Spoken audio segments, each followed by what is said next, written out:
Attorney Linda Bernard. We're broadcasting to you live from WJZZ, the coolest station in the entire world. So, my brothers and sisters in Africa, word up, listen in, and you're going to be just overwhelmed by what you're going to hear and see today. You can watch us, listen to us, subscribe to us, comment to us on any and all social media platforms, YouTube, Twitch, Twitter, Facebook, etc. So come on and join us. My guest today is a very distinguished gentleman. His name is Attorney Alan Venable. And not only is he distinguished as an individual, his peers have decided that he should be their leader. He is the president of the Wolverine Bar Association, the Black Bar Association in the state of Michigan. It's been in existence almost 100 years now, and this gentleman just took it by storm. He has just changed everything and improved everything, and he's going to tell you all about the bar and himself. Alan Venable, Attorney Alan Venable, welcome. Good morning, Linda, and thank you for having me on your show. Well, I don't know what to say after an introduction like that. I'm blushing quite a bit, but I will say that I am doing my part as a part of the Wolverine Bar leadership to make sure that we can not only service the community but service the attorneys, and to make sure that we have a solid representation for the entire state. There's an American Bar Association for all lawyers in the country. Why is it important to have a quote, black bar association? Well, the Wolverine Bar was started because black attorneys could not join the ABA, Okay. right, which is the American Bar Association. Because it couldn't couldn't join it, we started our own organization in order to protect our interests, in order to study and practice law and facilitate the growth of our individual practices and the protection of our community. So the number one reason why it's important is because in 1919, when we were founded, the most protective organization for us was going to be one started by us, and that's why it's important. Well, there is a Black Bar Association, and now other ethnicities have started their own bar associations. Can you tell us something about those? Well, different groups have started their own organizations because they see the value in having their group, their members, facilitate and organize around their issues to service their people in their community. It's a tried and true formula that when individuals in the community, whether they're the elders, whether they're the young people, all quarters of life, when we organize to help one another, when we organize to take care of our issues, it seems to be a very effective way to move forward and have progress. Other groups have seen that. We've seen that in other groups. We've duplicated it, and other groups have duplicated it as well. Well, the Wolverine Bar, you said, was founded in 1919. So that's a long time ago, more than 100 years ago. So what do you think that the Bar Association has accomplished since its founding? Oh, wow. Or even currently? That's a very, very long list of accomplishments. One of the most important things that it did was it helped facilitate the growth of African American attorneys in the state of Michigan. Right? It helped them practice. It helped them get information about cases. It helped them study and develop their acumen as to the practice of law. Another thing that it did was help facilitate the growth of African American judges on the bench. The Wolverine Bar has been absolutely instrumental in making sure that the very first judges were appointed to the bench. And, individuals may not know that, electing judges was not how African American judges initially got on the bench. The process initially was we got appointed because we were dealing with situations where the electorate at the time in Michigan would not elect us. So we had to find a way to organize politically, to work with politicians, and the Wolverine Bar was instrumental in leading that and helping to organize the efforts among the African American community, not only to get an idea of who would appoint, but also to try to select the right individuals so that we could get them on the bench who were ready to go, hit the ground running, and make sure that we had a good representation for the organization and for the practice of law. The Wolverine Bar is and has been, I'm an attorney as well, very, very important within the community for a number of years. You take positions on issues, you're not afraid. It's amazing. And as a result of your leadership, other bar associations have sprung up. The Black Women Lawyers Association, for example, has become a group. But that, to me, was a subset of what you do. And all the other bar associations, really throughout the country and throughout Michigan, for example, the Hispanic Bar Association, they're much more recent than we are. I mean, we as usual, like with the civil rights issues in this country, we forged ahead. You know, we were the ones who got beaten and bruised throughout the process. And then here come everybody else. Women, now there's a Women Lawyers Association, everything else. But the Wolverine Bar stood alone as the sole association outside of the American Bar Association and your state bar association, the Michigan Bar, as a leader. I mean, you're the pioneer. I would say that that's not an unfair analysis, although I certainly want to make sure that everyone acknowledges the role that once you take ownership of your community, like the other bar associations have, it's a wonderful thing. Black Women Lawyers Association is a recent affiliate of the National Correct. Bar Association. We're also an affiliate of the National Bar Association. And what the National Bar Association is a collection of black bar associations across the country. I was director of Region 6, which is Michigan, Ohio, For many Tennessee, years. and Kentucky. And there are a number of bar associations across those 4 states. Under that rubric, we work together to try to look at common issues, to work together to have conferences, and to address issues that were, for the most part, not just common, but were also important.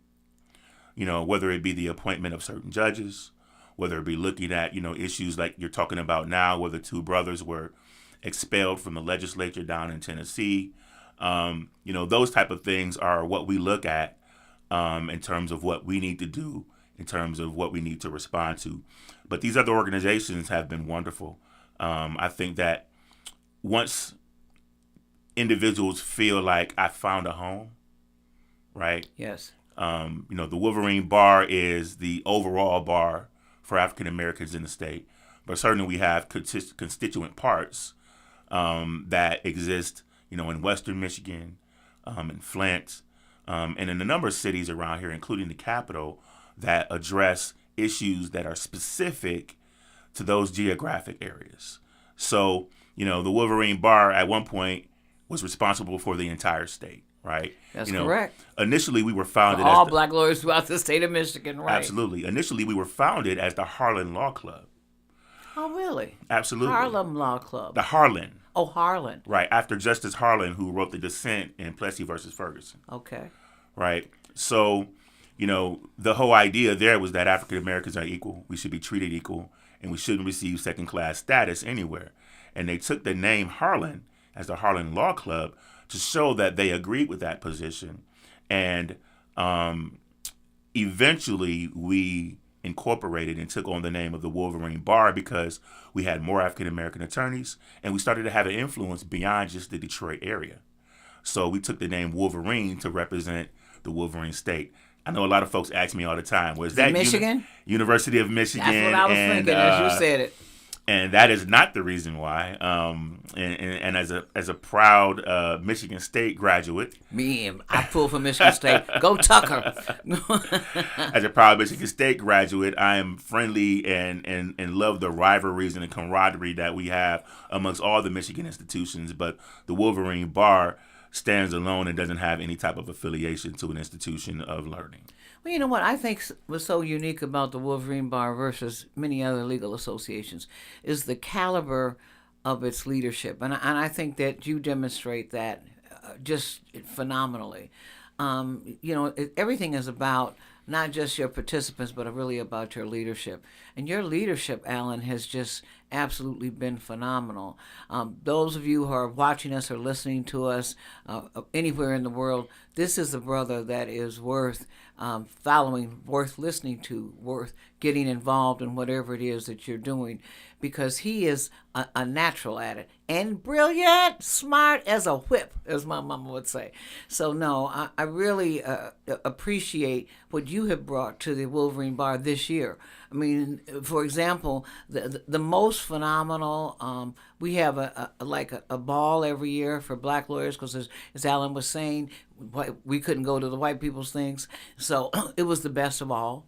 Not just that, just the leadership that you brought, the committees and the committee involvement in the community has been great. I hope to see something soon from the bar with respect to police issues, because as you know, I'm a police commissioner, an elected police commissioner, and it'd be really nice for ACLU has been our partner for a number of years, and they'll come in and testify about policies and so forth that the police are proposing. But I've not been able to breach that yet with the Wolverine Bar, so maybe after this we can discuss that. Maybe there's a way to do that. Oh, we always look at different partnerships and how we move forward. You know, we've supported programs of what to do when pulled over by the police, specifically dealing with high school students, and supported those programs. We've supported expungement programs. Yep. A number of the programs that have been put on by the Deltas in our area, we've supported those with attorneys. We've supported those with marketing to help get people there. And obviously, you know, for those who don't know what expungement means, it simply means that if you've had a conviction, whether it be a misdemeanor or whether it be a felony, and obviously it's not every misdemeanor or felony, but you can get that erased. Right. You can have it taken off of the record after a number of years, and after you've complied with the requirements associated with your circumstance in terms of paying your fees or what have you. And, you know, so that's very important in our community, because we want to be able to give people a clean slate, the ability to avoid what in many states is labeled as civil death statutes, that once you achieve a felony, you're no longer eligible to participate in civil society as it relates to a number of issues. That includes licensing. There are certain licenses you won't be able to agree in terms of voting, in terms of disenfranchisement. So, you know, we want to make sure that everyone has life and the ability to give back. So, despite their circumstance of their, you know, in many cases, one bad night, one bad circumstance. That's correct. But, you know, I wanted to say one thing, though. So, you know, Linda, you're very kind, and I am the president. You know, I do appear as El Presidente. He is El Presidente. I am the president. But, you know, one of the things about the leadership of the Wolverine Bar over the years is that you're dealing with a lot of the individuals who were the first. Absolutely. They had to open the door, beat down the door, get beat up, door, right, and suffer all of the things that came along with breaking through the barriers of our society, and they became the first. So, you know, from my standpoint, not only am I grateful, you know, we always use this phrase across the country of standing on the shoulders of greatness, right? And we are. But, you know, those leaders have a special place in our history, and I'm just honored to be one of them that was able to come along and benefit from the sacrifice that they put out to be able to play my part today. That issue of being the first is so important, but it's not something to just, I think, hang your hat on. My sister, as you know, was the first black woman to graduate from law school in Arkansas and the first black female licensed to practice law in Arkansas. I was the first black woman to earn a master's of law from the University of Pennsylvania Law School. And maybe, I think, the only woman that's won 3 cases in the Michigan Supreme Court that were precedent-setting cases. So you're right about that. But it's something about our community and about the soul of our community that I think elevates us. And I don't say that's not a racial statement, half my family's white. That's not the point. The point is that there's just something, the energy that we have, the indomitable spirit. Well, yeah, of course. As James Brown said, We got soul. Right? Ah, so okay. We got soul, and our soul is encompassed not only with, the melanin in our skin. It's our culture. It's the way we dance. It's the way we sing. It's the way we celebrate. It's our writing. It's our artistic expression. It's the food we create. It's everything that we do that dictates what happens in human activity. And it's the way we dominate in sports when allowed to participate. When allowed to participate, Jesse Jackson says it best. You didn't know how good baseball could be until Jackie Robinson could play. We just once we get it, once we're exposed to it, even hockey. We had hockey rinks in our community, or we had the baseball fields that we used to have. The training camps that they used to have. We'd be smoking it again. We adapt, we improve, we've done that as lawyers as well. We had to adapt, we had to improve, we had to adapt to the racism like in court and in case law and everything else, and the racism that we experience from our peers. Absolutely, Linda. There's a book by Professor Littlejohn. Oh, I have Ed Littlejohn. He was my professor. And my favorite professor. And he did a lot of research, and at one point the Wolverine Bar published a small piece of his research. I have it. The Red Book. The Red Book. I got Absolutely. It. And he talked about, in that book, from firsthand account, from the attorneys who were practicing in that area about the barriers that they dealt with. Oh, my right? gosh. One of the things where they would only call you by your first name. Mm-hmm. Right? You weren't able to appear in certain courts. They limited African Americans to divorces, criminal cases. You couldn't go out here and get involved in the business cases and a lot of the civil cases. Right. Right? So, that's just an example of how we've come so far. We still love those cases. Don't get me wrong. A lot of people make a lot of good money. And they're very good at it. They're very proficient. And they're excellent. They're excellent among the best. Among the best in the field. But we don't want to have our human activity limited in any way. We want to be able to express ourselves fully. And what might be a great expression for you in one area and a great expression for someone else in another area is just a great expression for our people in all areas. That is so very, very true.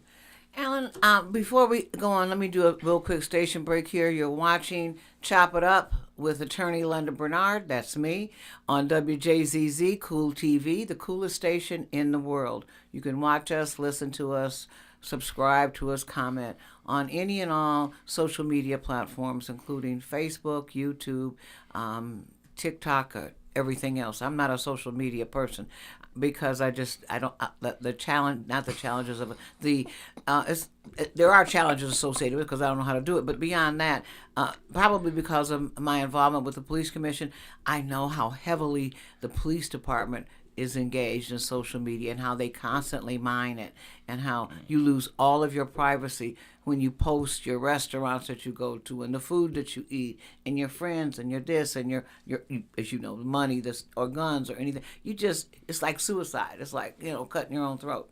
So that's really why I'm not into it, because I really do believe in privacy.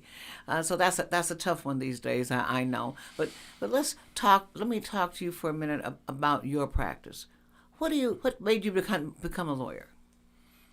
Well, initially I wanted to be a doctor. Right. With that voice, I would have thought you wanted to be in broadcast journalism. That voice is amazing.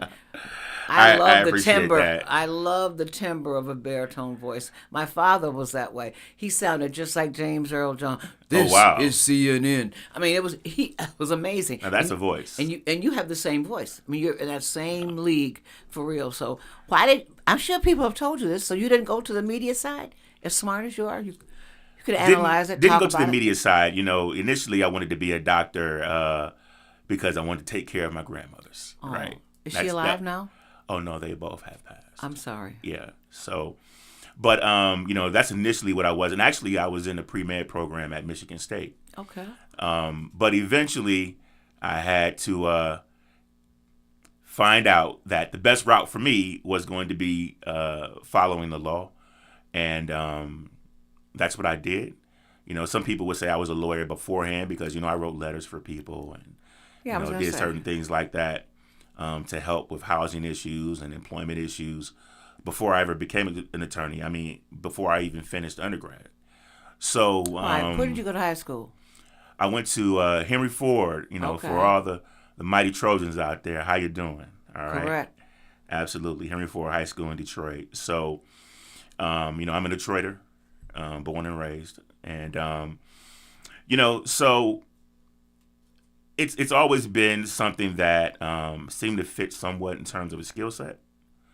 But, it became much more of a reality once I got to my third year in undergrad. Okay. I wasn't sure what I was going to do. Okay. Again, I mentioned that I was pre-med and eventually I switched. But, it was like a not so much of a revelation, but like, the light came on, right? And I had a way to follow it, and that's what I did. And, I was very lucky to go to Howard University for law school, after finishing up at Michigan State. And I had a great time there. I went to a law school that's known for being the only place that created black lawyers, the first law school that admitted black lawyers or black African Americans in terms of creating black lawyers. So, it has a long history, including the history of Thurgood Marshall, the first African American to be on the United States Supreme Court, and winning rights, being the home of, where the litigation for, Boer versus Brown was at, and where the NAACP Legal Defense Fund was located. So, and they actually used the students on the briefs to deal with those board cases to help free African Americans and allow us to be able to open doors and get rid of segregation. So, I thought Howard was a wonderful institution. I had a great time there. And, I wanted to give some shine to Howard and all the Howard graduates. It's the Bison, or what is the name of the? It is the Bison. Bisons, right. You're Howard a Bison. Absolutely. I see. Well, I think you demonstrate many of Thurgood Marshall's characteristics. I mean, you even look like him. I met him only once at an American Bar Association meeting, but but you have that same timbre in your voice.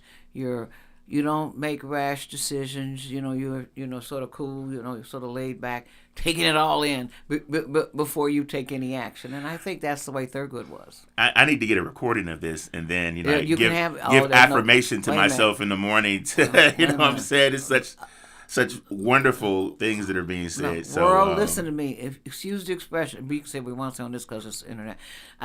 Excuse the expression, but if you want a badass attorney, woo-wee, who will whip somebody's ass till it broke like okra, this is the man. I mean, he's thorough, he's concise, he's precise, and he will wear the other side out. I really think of you when I say that about you, you would be such an excellent addition to President Trump's legal team in terms of these new allegations and so forth, because you have a way of looking at things. I do too. It's something about when you've not been on the side of the landed gentry, when you've been on the other side, you look at things differently. You look at issues in the world, and even though these are legal issues, there's still a way to present them and a way to argue them, and a way to think them through and anticipate, of course, the other side, which is the key. You're so kind. I won't find myself on Trump's legal team. Well, or not side at all. I'm not. They've just raised about $20 million for the legal fees overnight. So I mean, it's a good spot to be, because at least you're making law, and representing the president is a good thing. I mean, period. Yeah, I don't like money that much. No, but any defendant is entitled to a defense. Oh, absolutely. And I've always believed that. I've never for 1 minute. It was Adolf Hitler. I mean, I got it. If I'm responsible for defense, I'm going to do my best. Oh, he certainly deserves a defense, right? He certainly deserves the right to defend himself. And to be candid, either his defense team and or how it's being interpreted by the bench he's been successful in defending himself in many, many instances. That's absolutely They've been true. approaching him, and that's a kind word, for a number of years about a number of Isn't things that that they thought he amazing? did wrong, and he's been able to defend himself. I won't ever find myself there for him. Okay. All right. Okay. Well, then, that's true. Lawyers have a choice about who they defend.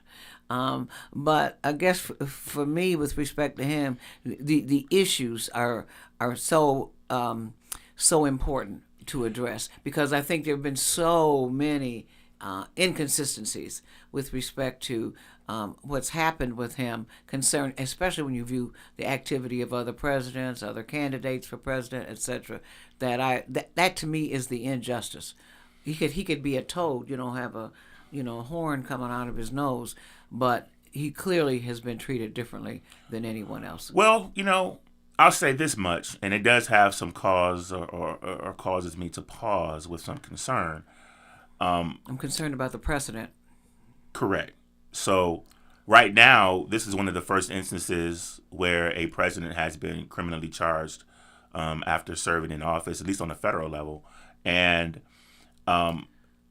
does this now open the door for every single president to be attacked, to be under the scrutiny, to be subject to this type of prosecution after serving in office? And what does that do? Does that have a chilling effect about the individuals who go into office? Imagine if Obama had came after Trump, right? And if there was a Republican administration after Obama. Yeah. So there would be this precedent where you could try to go after presidents on any number of issues. And that may be good or bad in different people's eyes. I won't give an opinion upon that. But I would have hated to have seen people try to, go after Obama for, the knick-knack and the nooks and crannies and, the things that are kind of in the margins and or the, technicalities of the law, because, they'll go after us. Well, in ways that there's no question. They won't always look like have. anything they've done in the past. They always have. But to me, as well as the weaponizing of the Justice Department. I mean, it's like, we're gonna pursue this thing, but we don't pursue this thing. That whole thing. I mean, this man, Trump, has actually been targeted from day one, and that's true from the Russia thing, which all turned out to be hocus pocus. And I mean, it's just too much. It's just overkill. It's like, I'm gonna get that nigga. I'm gonna get that nigga. Okay. I mean, seriously, I'm gonna get him. I'm just gonna get him. I'm gonna find something. I'm gonna keep, peeling there until I get to something. Well, and so it continues. It's a very interesting characterization of President Trump. But I will say this. So Trump has invited quite a bit of attention and scrutiny. He needs to shut his mouth. That's the big. He has diarrhea of the mouth, worse than anybody I've ever seen in my life. And in many instances, he's his only worst enemy. And if anyone can handle what he invites, it's President Trump. So, former President Trump. But, I think that I hope that justice will be served, and that minimally this will serve as an example of something that we probably don't want to have a lot, but it was one thing that had to happen if it's found that this was so flagrant, such a violation, something that needed to be addressed for our national security. From what I've heard so far, there's been nuclear issues and maps, and, when I say nuclear issues, I mean nuclear information in these documents that it's not already on the internet. Well, I don't. If the Afghanis can figure out how to fly a Black Hawk helicopters, the 50 that we left over there from the internet, they didn't even know how to fly the doggone thing. You could find out just about how to build bombs. You can feel everything, just about. Yeah, I'm sure the bomb building. And now that we had the balloon over the country and over our military installations, recording all kinds of data. I mean, is there a secret left? Yes. I hope so. There are many. I only hope so. There are many secrets left. I'm not so sure. I'm not so sure. When I listen to Miley, who's the head of the Defense Department, and my man Austin, they don't usually have a clue. Oh, I didn't know about that. I mean, when it takes us 90 minutes to scramble jets to stop a plane that's approaching the Capitol? 90 minutes. It's an hour and a half. I can go to Lansing in that amount of time driving. I mean, we are. I mean, come on. I mean, no. I just and when you compare what Trump did, and I voted for Hillary. I still have my Hillary pencil stuff. To her destroying computers, destroying hard drives, pouring that oil or whatever it is all over them, getting rid of 30,000 email. Come on now. Now that is intentional. What I say is this. Wait a minute. And Comey says, nah, not a big deal. We can't attack a person who's a candidate for president. If that's not a double standard, I don't know what is. And you and I are experts at double standards because we black. Black folks have been subject to a double standard forever. Well, I'll say this. It's okay for white folks. It ain't okay for black folks. It's okay for the Democrats, but it ain't okay for the Republicans, who did far less. Can you imagine if Trump had taken down 30,000 servers or whatever, or 3,000? Can you imagine? He would be in balls and chains, just like we would be, black folks would be. Or as you say, if it had been Obama. Obama, as my mama would say, walked the chalk line. He never got off that line because he knew he couldn't go to the right or go to the left without being viscerally attacked. I mean, for his heart. So, no. I just, it's just the fairness of it is what bothers me. I've never been, Republican. I've always, I think, been more of an independent than anything else because I think the Democrats are so full of it. But as you can see now, it's worse now than it's ever been, quite frankly. But no. The dude, his kid. I mean, that boy about the late meeting with the Russian lady and all, just everything. Every time he sneezes, here they come. Here comes the cavalry. Well, I'm not a Trump supporter, and obviously your political views don't necessarily play into every aspect of your life. But I am a supporter of the Constitution. Me and you both. I am a supporter of fairness. That's what I got. I wrote a 400-page thesis on the United States and the Fourth Amendment. I'm supportive of all the things that would give, regardless of political perspective or religion or race, an individual a chance to have a fair proceeding among their peers if they so choose, and give them a chance to be fairly adjudicated. So Trump deserves that. I agree. Not just the richest individual like Trump, but the poorest individual, the blackest individual. That's my point. The person who shares a religion that everyone doesn't believe in. Correct. All of us deserve that opportunity. So, but targeting is what you're opposed to, and I don't like targeting. Well, I certainly don't think that people, and I guess that would be individuals within government right now, should abuse any aspect of their power, right? So, but I do think that if it's a legitimate exercise of power, and that term legitimate is a bit of a term of art, right? Yeah, because you know that as a lawyer. Yeah, because prosecution can always be selective. We both know that. They can decide to throw the book at you because you're a black man and let a white woman go for the same thing. A selective, whether or not a case is brought. Well, isn't that what happened in Tennessee, right? You had three people. You had a Caucasian woman and two brothers, both all protest, but they allowed the woman to stay, and they expelled the two brothers, right? I thought that the reason for that was because they were really, creating a disturbance. I mean, verbally. I mean, how, like almost like with a bullhorn, going. I didn't see all the tape. But if somebody walked into into the Wolverine Bar Association, and they disagreed with the policy that the board had voted, and I came in like with a bullhorn and a bunch of people just disrupted the whole thing, just tore it down, then you would expel me too, and I'm. Well, somebody engaged in the same type of behavior and got a pass. Who? And the white lady. that's the point I'm getting to. I think she was part of it, but I don't think she was like the ringleaders. But I think that those brothers were the ringleaders. But that's one of the things that I would get to in terms of how institutions respond, and I think that's what you were talking about, that African Americans get the worst of it. Absolutely. Right? That institutions will respond Correct. to us in ways that it won't respond to other individuals for the same or similar They give behavior. them a pass. Even right. in the same instances of what's going on. So, that's just one recent example that kind of comes to mind. But, it, for all your listeners out there, we can all think of situations where that's happened. That's one of the reasons why not only does the Wolverine Bar exist, it's one of the reasons why the importance of African American attorneys is at a very high level, because in many cases, we are the individuals that would ensure that that doesn't happen. And when it does happen, we're there to try to make sure that it's corrected so that justice can be served.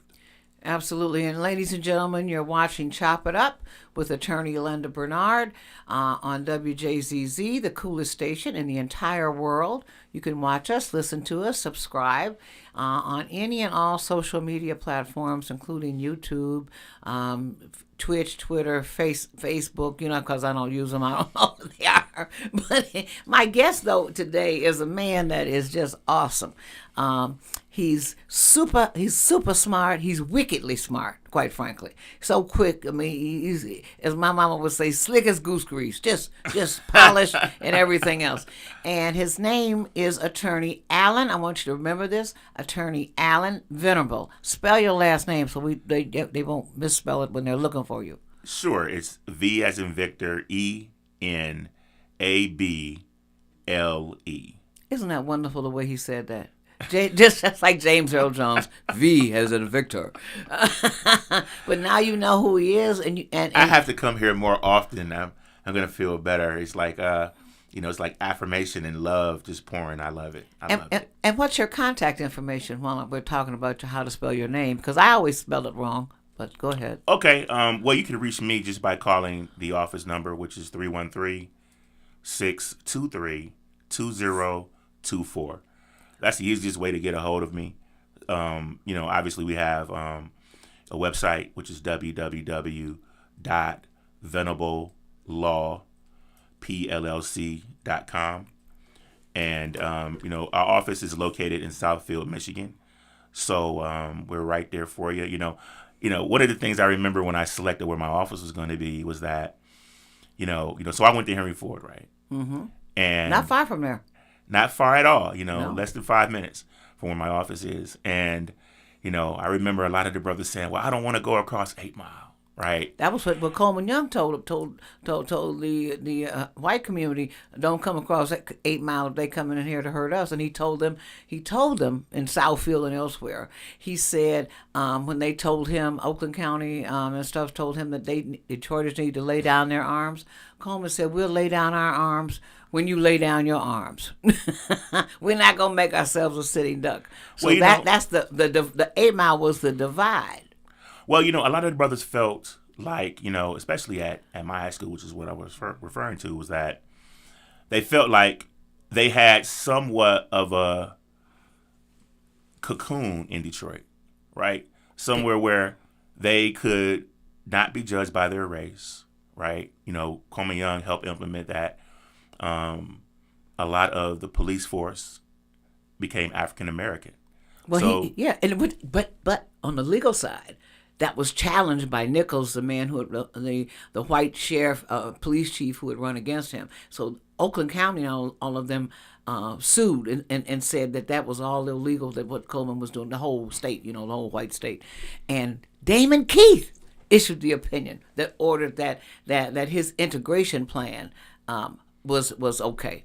That where he said you hire 2 black officers, 1 white officer, 3 black officers, 1 white. That okay. Right. So your boy, our boy, Damon Keith. Damon Keith, absolutely. Judge Damon Keith, the infamous one. So a lot of brothers just felt that they would be safer, or they would be more exposed. They would be safer in Detroit and more exposed, in going into the suburbs. So when I chose my office. I chose my office. It's right on 8 Mile. Right. It's right on the border. On the other side, right. And I just thought that was funny. That just reminded me so much of, many of the conversations I had with the brothers, and the sisters, but more so with the brothers about how they felt about, the dynamics of segregation in our own community. But right? We don't even talk about it that way, but we're one of the most racially segregated absolutely. areas of the country. That's correct. And it's not lost on the people who live here. Right.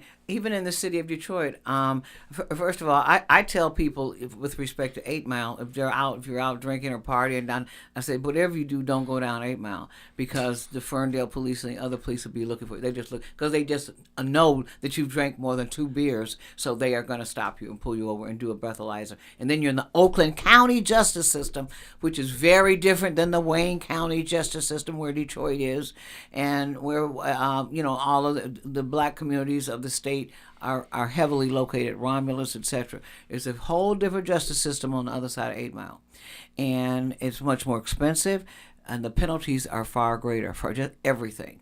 But so I understand where you're coming from, but you practice in all the Tri-County area, as do I. Yeah, and so we're definitely aware of it. Right now you're talking a little bit about, something a little bit separate from the law. It has some elements of the law, but it deals with everything like self-preservation, common sense, and good sense. I right? would agree with that. These are the things that help our people progress. It helped us survive. So, a lot of times people will give less weight to these things that are passed orally from person to person in our community. But it in some cases it's done, it's about like the internet, and you don't always get good information. But in many cases you're getting great information. In many cases you're getting the learned, tried and true experiences of generations to help you understand how to manage. So, I don't give short shrift to that. I make sure that we acknowledge that, make sure I understand that, because that plays a part in understanding where you are and who you're dealing with. Well, I don't disagree with you, but that 8 Mile divide that we were talking about, that really exists. And now, Oh, yeah. Alan, I always tell people in Detroit, which is like 88%, maybe 82% now black, that there's a golden circle in Detroit. That golden circle runs from the boulevard to the river. That is the new white domain, just where you have that little not people mover thing, that Quicken Loans trolley that goes down the middle. That was created, in my opinion, specifically so that white people could get their treasures back. The Opera House, the library, the everything, everything. I mean, the art museum. Everything is on the other side of the boulevard. And now, and every stadium, football, basketball, and hockey, baseball as well, is that they don't have to spend $40 to park their car downtown for a game. They just get on their little trolley, which is free, and go straight up the road. And all the real estate in that area has also become sacrosanct. Black folks have been moved out. The community has been moved out. Fox Theater, everything is there. All the things that their forefathers built, or that we built for their forefathers, are in the golden circle between the boulevard and the river, and then over, I guess that's south. No, that's east. I'm sorry. To probably where about Arden Park is, where you get to India. This is their circle. This is their domain, and they control it. And they have priced us out, and whatever we had, we've sold in many instances. And everybody I know in Indian Village right now is even selling their houses.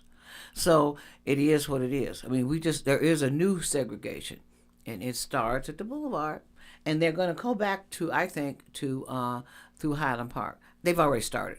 Bedrock has bought a lot of property in Highland Park to add to the circle. This is a Linda Bernard theory, not anybody. Well, but I'm watching it, and as my grandma would say, I know that I know that I know that I know.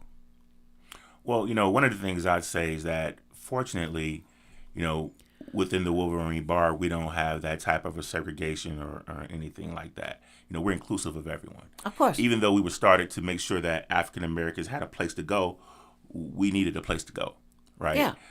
So, just because you buy a house and you want to live in it doesn't mean that and you don't live out in the community square, it doesn't mean you don't want to segregate yourself from the community. You just want to have a house to live in. Correct. So, the African American bar is inclusive of everyone. So you don't need to be an African American. Of course not. To join. And I've joined the Hispanic bar. I joined the Native American Bar Association because I was very impressed by their 1,000-year-old legal system. And there are a number of bar associations that there is no discrimination that I'm aware of among bar associations. And many of our best, brightest, and most influential supporters include people from all races, all religions, and all quarters, who are committed to the same ideal. Who are committed to the same ideals, right. Because they understand that in righting a wrong and working together, we're not doing anything except trying to have civil rights, which translates today for certain generations and certain quarters as human rights, because it's all within the same area, and it serves the same agenda. Yeah, segregation serves no one. It's like I said earlier, what Jesse says, you never knew how good baseball could be till Jackie Robinson could play. So it hurts the game. It hurts whatever it is you're trying to do to discriminate. That's just I call it DUM dumb. I mean, things should be based on merit and based on character issues, but clearly not on the complexion of your skin or hair or nose or anything like that. It's interesting. We were talking earlier about Trump, but one of the things that I've noticed, this is not about Trump, that young man, the Indian guy that's running for president, the young brother, have you seen him speak? He's a PhD. Oh, he's bad. I was unaware of anyone. He's actually on the Republican. His name starts with a V. He's sharp. I mean, wicked smart, and very, very progressive. He's on the Republican side, believe it or not. I like him, and he's gaining in popularity. Speaking from a political standpoint, I'm also excited from a political standpoint with the fact that Kennedy is in the race, and it's really interesting to me that Biden won't debate anybody. Well, he can't debate. We already know that. He's incompetent. But he is. He can't help himself. I mean, it's just based on age. I'm not saying it. He is. I mean, he can barely you're throwing some shade on Biden. Okay, go ahead. But I'm just saying, but he won't debate because he can't debate. As they say, he does well in the basement. But when you just have a teleprompter and a microphone, it's the truth. I'm not exaggerating, and it's not his fault. It's funny for sure. Yeah, but it's why he won't debate Kennedy or anybody else. I mean, Kennedy's smart. I enjoy listening to him. I enjoy his perspective. He's refreshing to me, particularly in this era of polarization. Kennedy can get everybody's support. I think Republicans and Democrats or independents like myself. I mean, he can get everybody. He's a bad boy, and he comes from an awesome lineage, as we know. So I wish they would allow him to. I mean, but the Democrats have shut him down. They don't want anybody. And even with that, he's still at like 20% of the in the ratings. But they're trying to suffocate him. There are no debates. He's not allowed to do this. The Democratic Party is not supporting him. That's what bothers me about politics. When do you have the best interest of the people in mind? I mean, it's not based on a person. It's based on bigger issues and the ability to lead, to think, to do things. I mean, who does this? I'm sure you feel like I do. I love America. I am an American, and I will be an American till I die. I love my country. I would die for my country. As a matter of fact, I even tried to go to West Point, but when I finished school, they wouldn't let women in. So that was that. But I love my country, and I'm not going to trash it. I'm not going to dog it. I'm not going to let any other society or people dog it, because whatever we've done, we've been able to solve our problems, as you know, year to date. So I just like the fact. I can't imagine Obama saying whoever's running against him, he wouldn't debate on his own party or anybody of good sense. I mean, I want what's best for my country, even if it's not best for me. So that's what bothers me. This sort of insular situation that's going on Everybody knows that he shouldn't run again. It's Stevie Wonder could see this, but we still that downtrodden, still in the same tread mark, so to speak. Why? When it's against the interests of our country. I'm not talking about black folks now.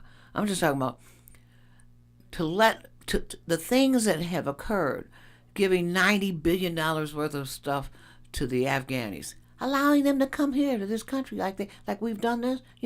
My nephew Arthur, who you haven't met, was in the state of. I've met Arthur. Oh, okay, right. Oh, in the Hyatt Regency, in Washington, they bring in a couple of busloads from people from Afghanistan. They give them. He says, first of all, while they're in the lobby, they pull down their pants and use their bathroom on the carpet.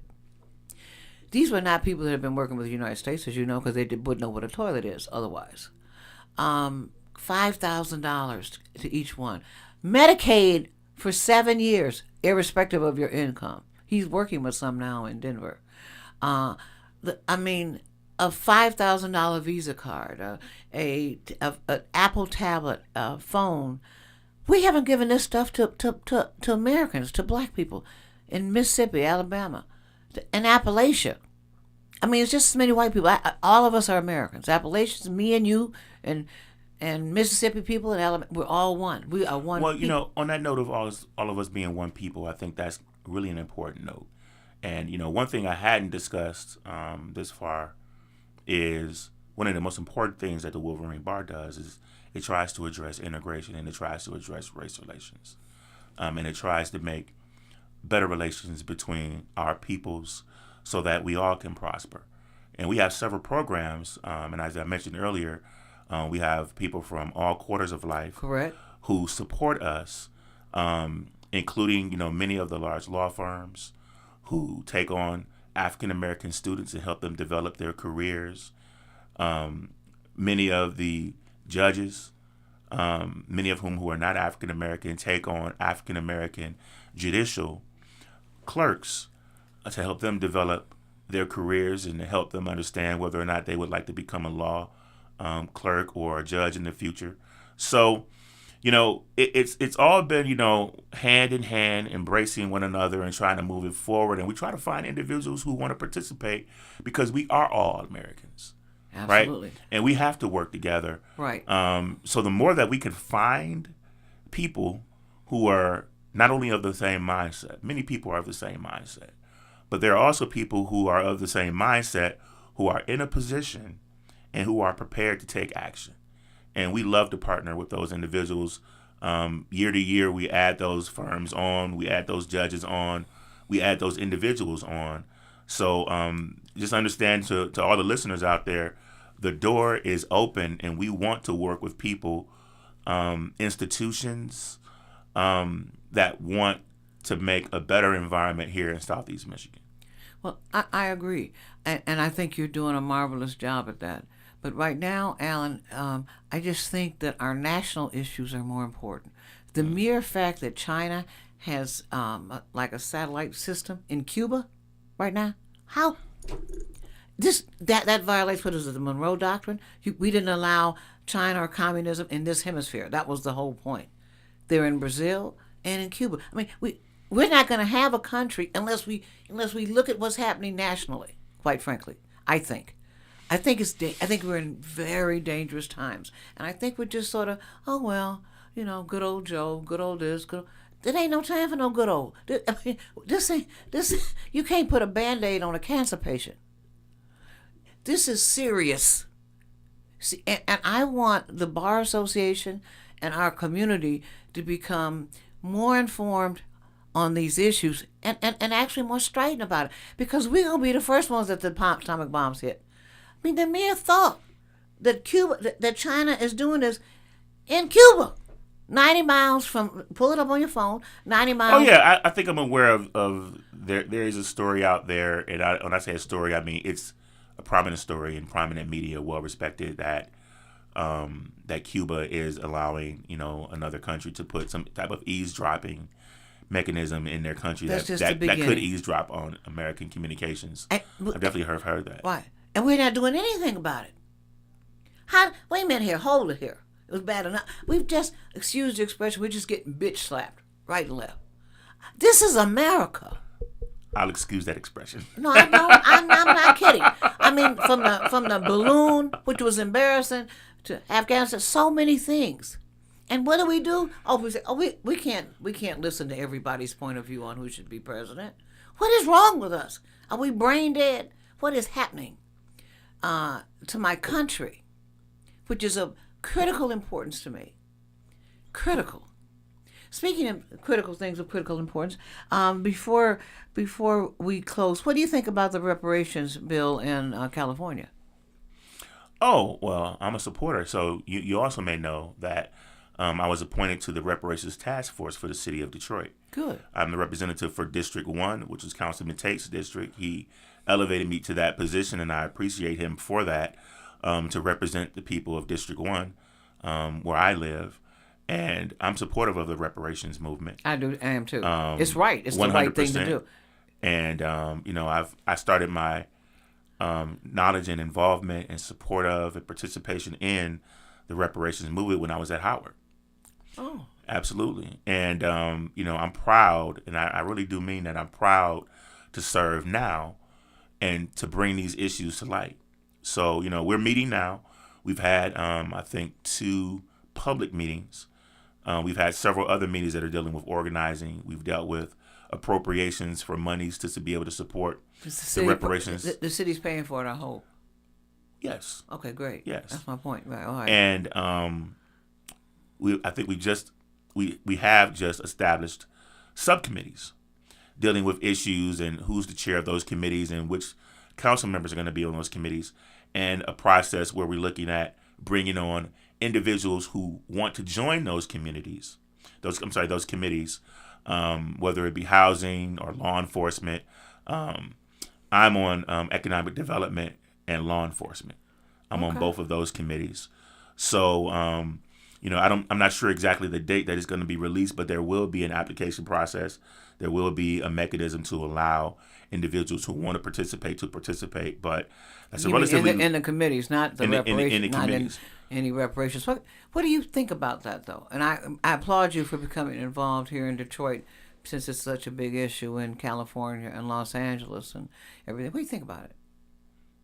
I think it's appropriate. I got that part, but I'm talking, in terms of where will the money come from? I'm just curious. I'm for it, too, and I agree. It's totally legitimate. I mean, it's just like paying, giving a prisoner, a person who's been in jail wrongfully, compensating them or giving them something in lieu of the fact that they lost their freedom for that time. And that's what happened to us, no question. Reparations is legitimate, and we have a precedent for it with Japan, as you know. We paid all those people who we put in those internment camps money for the indignity associated with that, and they deserved it. You agree, right?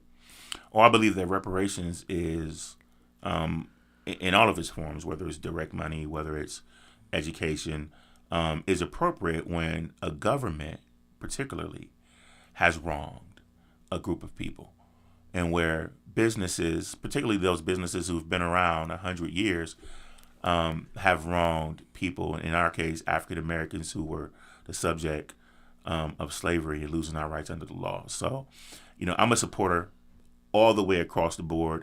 And as an attorney, I know that we can figure out how to pay out the money. Absolutely. Right? We can figure out how to pay it out. Right.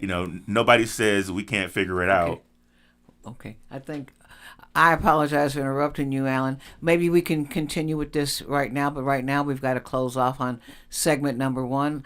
Thank you, ladies and gentlemen, for watching Chop It Up with Attorney Linda Bernard and my very special guest, Attorney Alan Venable. Thank you for having me, Linda. Thank you. I want to do a part 2 with you. Okay. Let's do it. I'm going to go in there and tell him right now. Get his booty back up. Oh, you mean part 2 right now? Yeah, right now. No, we're not going to do it right now.